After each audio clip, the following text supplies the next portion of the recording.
¿Por qué el hijo de uno de los reyes más santos de la historia de Judá se convirtió en el monstruo que inundó Jerusalén de sangre inocente y provocó la ira divina como ningún otro antes que él? Esta no es la historia de un declive gradual o accidental, sino de una rebelión violenta y deliberada contra el legado de un padre y las leyes del Creador. Manasés ascendió al trono a los 12 años, un niño coronado sobre una nación que había presenciado liberaciones milagrosas bajo el reinado de Mindudiscintus Ezequías. Sin embargo, las semillas de una profunda oscuridad ya germinaban en su joven corazón, esperando solo que el poder absoluto se manifestara. En lugar de mirar al Dios que salvó su ciudad de los asirios, Manasés volvió su mirada hacia las abominaciones prohibidas de las naciones que el Señor había expulsado, decidido a destruir todo lo que era sagrado. El pueblo no tardó mucho en comprender que una nueva y aterradora era había comenzado en Judá. Mientras Ezequías trabajaba incansablemente para purificar la tierra, derribando los lugares altos y restaurando el culto verdadero, Manasés se dedicó fervientemente a reconstruir cada altar que su padre había destruido. Era una afrenta personal a la memoria de su padre y un desafío directo al Todopoderoso. Con fría determinación, erigió altares a Baal, no en secreto, sino abiertamente, invitando a la corrupción espiritual que había destruido el reino del norte de Israel a arraigarse en el sur. La narrativa de la fe se reescribía con la tinta de la rebelión, mientras el joven rey buscaba el poder no en la justicia, sino en el oscuro atractivo de antiguas y crueles deidades. La audacia de Manasés no tuvo límites, traspasando límites que incluso los reyes malvados anteriores a él habían temido pisar. Se atrevió a introducir la imagen tallada de Asera en la mismísima casa del Señor, el lugar donde Dios había dicho: «En Jerusalén pondré mi nombre para siempre». El silencio sagrado de los patios del templo fue reemplazado por el caótico ruido de los rituales paganos, profanando el santuario. Construyó altares a todo el ejército celestial en los dos patios de la casa del Señor, obligando a los sacerdotes a recorrer un laberinto de idolatría para cumplir con sus deberes. Dios estaba siendo expulsado de su propia morada, apartado por un rey que creía que las estrellas y los poderes planetarios controlaban el destino de su reino, y no el creador de todo. La corrupción no era meramente externa o ceremonial. Era una profunda plaga espiritual que Manasés cultivaba activamente. Se adentró en el ocultismo practicando la adivinación, recurriendo a la hechicería y consultando a médiums y espiritistas. Buscó el conocimiento de los muertos y el poder de las entidades demoníacas, transformando la corte real en un centro de artes oscuras. La ley de Moisés prohibía explícitamente estas prácticas por considerarlas detestables, pero Manasés las abrazó con el fervor de un converso. Quería escudriñar tras el velo, no mediante la oración y la revelación, sino mediante la manipulación y la magia negra. La atmósfera espiritual de Jerusalén se volvió pesada y opresiva, como si una densa nube se hubiera posado sobre la ciudad, sofocando el aliento de los fieles que aún recordaban los días de luz. Entonces vino el horror que mancharía sus manos para siempre, un acto tan vil que desafía la comprensión humana y el orden natural. En el valle de Ben Hinnom, a la sombra de las murallas de la ciudad, Manasés hizo pasar a sus propios hijos por el fuego. No solo permitió esta práctica, la dirigió. El rey de Judá se postró ante las llamas de Moloc y sacrificó su propia carne y sangre, intercambiando las vidas de sus príncipes por supuestos favores de demonios insaciables. Los gritos de los inocentes fueron ahogados por el redoble de los tambores, pero llegaron a los oídos de Dios. Esta fue la máxima traición al pacto. El padre que debería haber enseñado la Torá a sus hijos, en cambio, los estaba alimentando con las llamas de una abominación. Para silenciar los gemidos de los dolientes y las advertencias de los profetas que se atrevieron a levantarse, Manasés desató una ola de terror sistemático. Las escrituras registran que derramó mucha sangre inocente hasta que Jerusalén se llenó de un extremo a otro. Cualquiera que se atreviera a decir la verdad, cualquiera que se aferrara a las leyes de Yahvé, se convertía en blanco de su ira asesina. Las calles de la ciudad santa se tiñeron de rojo, no con la sangre de las ofrendas por el pecado, sino con la sangre de los justos que se negaron a doblar la rodilla ante los ídolos del rey. Creó una sociedad donde el mal estaba legislado y la bondad era una sentencia de muerte, gobernando como un tirano absoluto, mientras la copa de la ira divina se llenaba lenta e inevitablemente. Durante 55 largos años, este reinado de terror se prolongó, un período lo suficientemente largo como para que una generación entera naciera y muriera sin haber conocido jamás la verdadera adoración a Dios. No fue un breve lapso de juicio ni un período temporal de inestabilidad. Fue una era de adoctrinamiento sistemático en el mal, donde la maldad se convirtió en la norma cultural y la justicia en un recuerdo lejano y prohibido. Manasés logró la terrible hazaña de extraviar al pueblo de Judá, aún más que a las naciones paganas que el Señor había destruido antes de los hijos de Israel, revirtiendo por completo el propósito de la elección divina. El pueblo, seducido por el ejemplo de su líder y corrompido por la lujuria y el poder de rituales extranjeros, abrazó la oscuridad con una pasión que selló su propio destino. El templo, antaño un faro de luz para las naciones, se convirtió en una guarida de demonios, y la tierra prometida vomitó a sus habitantes bajo el peso de tanta iniquidad acumulada. Sin embargo, el silencio de Dios no significó ausencia, sino más bien una paciencia misericordiosa que estaba a punto de agotarse ante la obstinación del rey y del pueblo. El Señor habló a Manasés y a su pueblo, enviando mensajeros proféticos que arriesgaron sus vidas para dar ultimátums divinos en las puertas del palacio y en las plazas de la ciudad. Estas voces solitarias clamaban contra la idolatría, advirtiendo de la calamidad que haría resonar los oídos de quienes la oyeran. Una destrucción tan completa que Jerusalén sería limpiada como se limpia un plato, y se le da la vuelta. Pero la respuesta del rey no fue rasgarse las vestiduras ni cubrirse de ceniza. Fue una burla fría y una persecución violenta. No escucharon, endurecieron su cerviz y optaron por creer la mentira de que sus nuevos dioses y alianzas políticas los protegerían de lo inevitable. Manasés vivía bajo la peligrosa ilusión de que la impunidad era eterna, interpretando la demora del juicio como señal de la impotencia o inexistencia del Dios de sus padres. Se rodeó de adivinos que solo le decían lo que quería oír, profetizando paz y prosperidad, mientras la espada de la justicia ya se afilaba en las fronteras. La arrogancia del rey alcanzó su punto máximo. Se creía dueño de su destino, intocable en su trono fortificado, burlándose de las antiguas historias de liberación y juicio. Había silenciado la conciencia de la nación hasta tal punto que el arrepentimiento parecía un concepto extraño, un idioma muerto que ya nadie sabía hablar. El corazón del rey se volvió de piedra, insensible a cualquier llamado divino, y fue en este estado de absoluta ceguera espiritual que el reloj de Dios finalmente marcó la hora del juicio.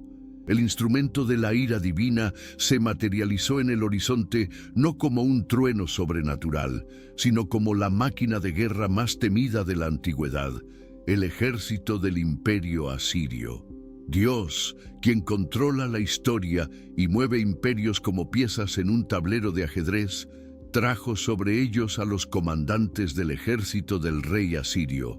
No fue una invasión diplomática ni una escaramuza fronteriza. Fue una avalancha abrumadora de violencia militar diseñada para quebrar la columna vertebral de cualquier resistencia. Los asirios, conocidos por su crueldad calculada y brutal eficiencia, marcharon contra Judá no solo por ambición territorial, sino como agentes involuntarios de un decreto celestial. La protección sobrenatural que una vez rodeó a Jerusalén había sido retirada, disipada por años de traición de Manasés, dejando la ciudad desnuda ante sus depredadores.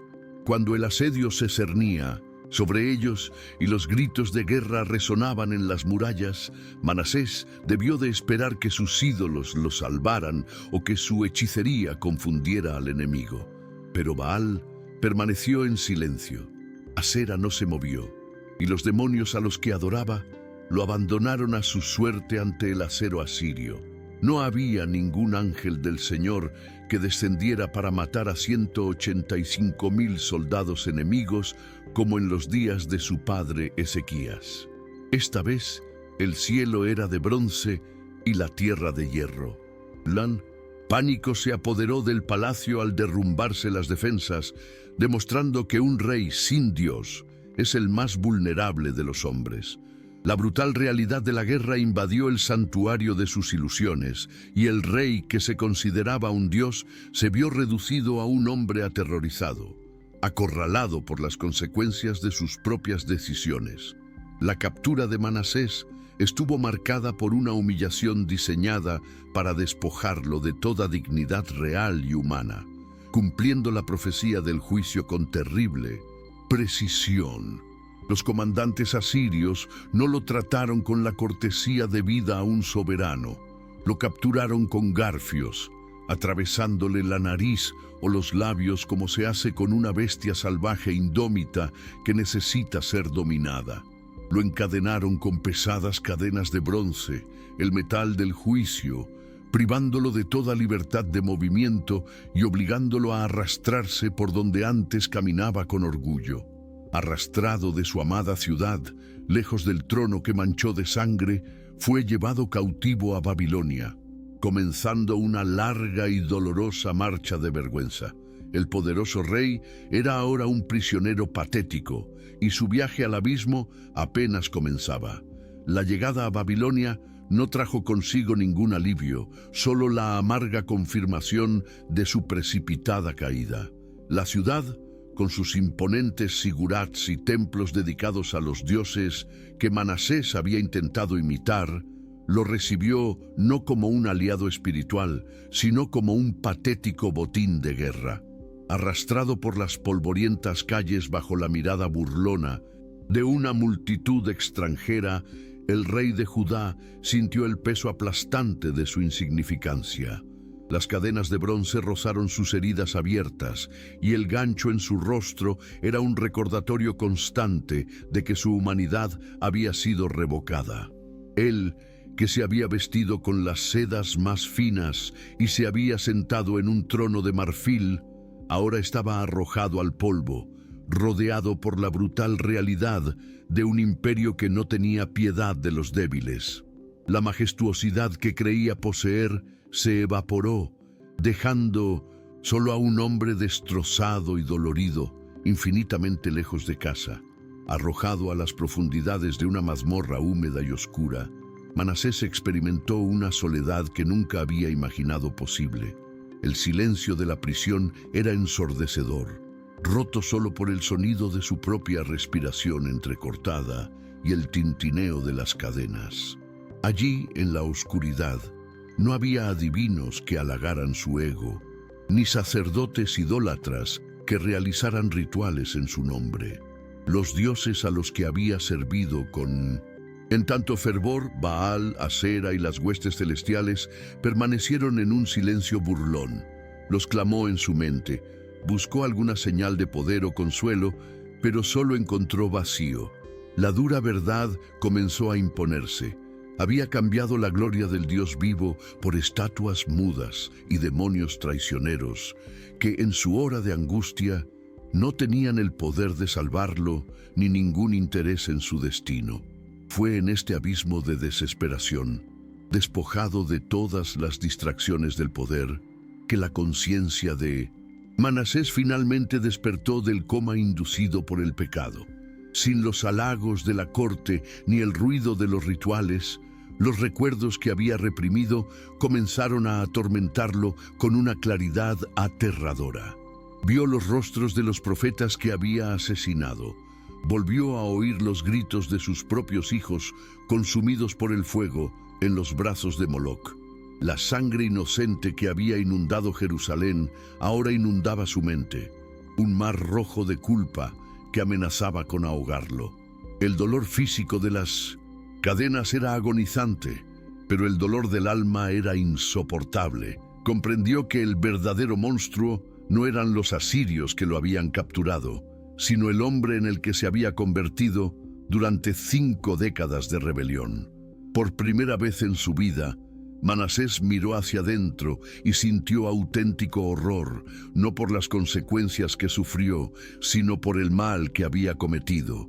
Recordó a su padre, Ezequías, y las historias de un Dios santo, justo y sobre todo soberano.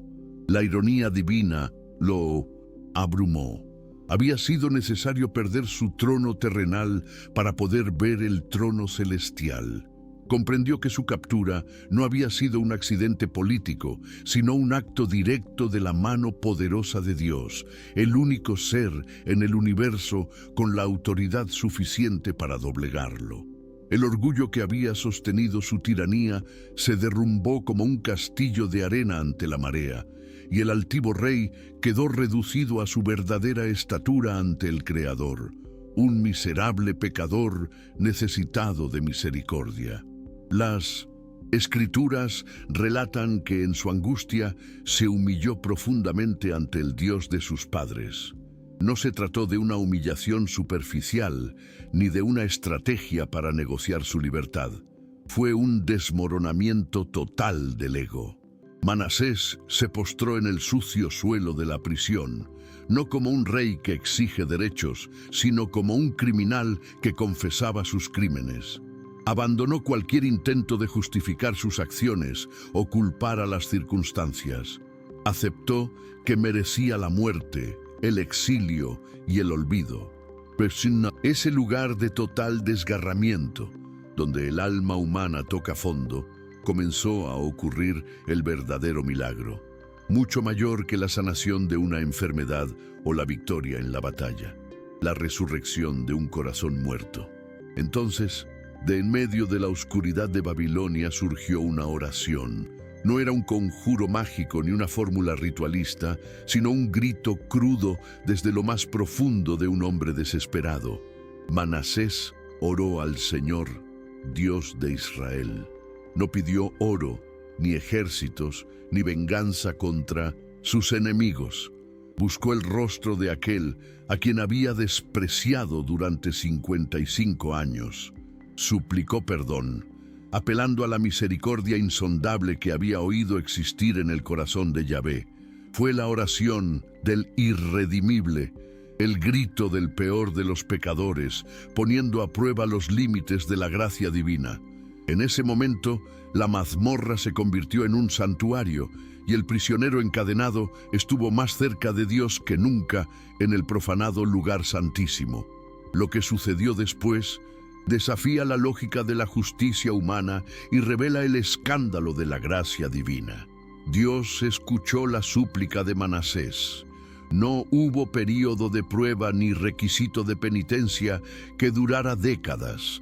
Solo hubo la respuesta inmediata de un padre que escucha el llanto de un hijo perdido, incluso si ese hijo hubiera sido un asesino rebelde. El Señor se movió a favor de quien había removido cielo y tierra para ofenderlo. La Biblia dice que Dios le fue favorable y respondió a su súplica, una declaración que debería hacer temblar a cualquiera que dude del alcance del perdón. Las cadenas de Babilonia, forjadas por el imperio más poderoso del mundo, no pudieron retener a un hombre a quien el Dios de Israel decidió liberar.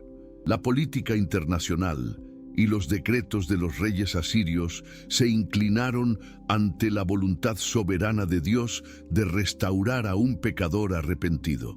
El regreso de Manasés a Jerusalén fue un milagro tan grande como la separación del Mar Rojo, pero de una naturaleza diferente. Un milagro de providencia y restauración. Atravesó las puertas de la ciudad no como un fantasma derrotado, sino como rey, restaurado en su trono por la mano invisible que una vez había despreciado. El pueblo, que tal vez esperaba su ejecución o muerte en el exilio, vio a un hombre transformado tomar el mando. Las cicatrices de los ganchos y las cadenas en su cuerpo ahora servían como testimonio, no de su derrota, sino de la misericordia que lo había rescatado del pozo. Manasés volvió a sentarse en el trono de David, pero el arrogante tirano había muerto en el calabozo. Quien gobernaba ahora era un hombre que había comprendido de la manera más dolorosa posible quién tenía realmente el poder sobre la vida y la muerte. Fue durante este momento de restauración, sentado en el palacio que había profanado con brujería, que cristalizó la mayor revelación de su vida. Las Escrituras registran con profunda sencillez. Entonces Manasés reconoció que el Señor es Dios. Ya no se trataba del conocimiento intelectual heredado de su padre Ezequías, ni de la familiaridad religiosa de quien creció en el palacio. Era un conocimiento experiencial, forjado en el fuego del sufrimiento y templado por el alivio de la gracia. Sabía, en cada fibra de su ser, que los ídolos eran mentiras, que los demonios eran engañadores y que solo Yahvé era capaz de salvar. El velo espiritual que había cubierto sus ojos durante más de medio siglo cayó por completo y vio la realidad espiritual con una claridad aterradora y maravillosa. El rey idólatra finalmente se había convertido en un verdadero creyente, pero el arrepentimiento de Manasés no se limitó a lágrimas y palabras piadosas. Sabía que la verdadera fe exige acción radical. Con la urgencia de quien sabe que el tiempo apremia y la deuda es grande, inició una agresiva campaña de purificación. El anciano y demacrado rey ascendió al monte del templo, no para adorar ídolos, sino para derribarlos con sus propias manos. Retiró la imagen tallada que se había colocado en la casa de Dios, acto que simbolizó la expulsión del usurpador y la devolución del trono sagrado a su legítimo dueño.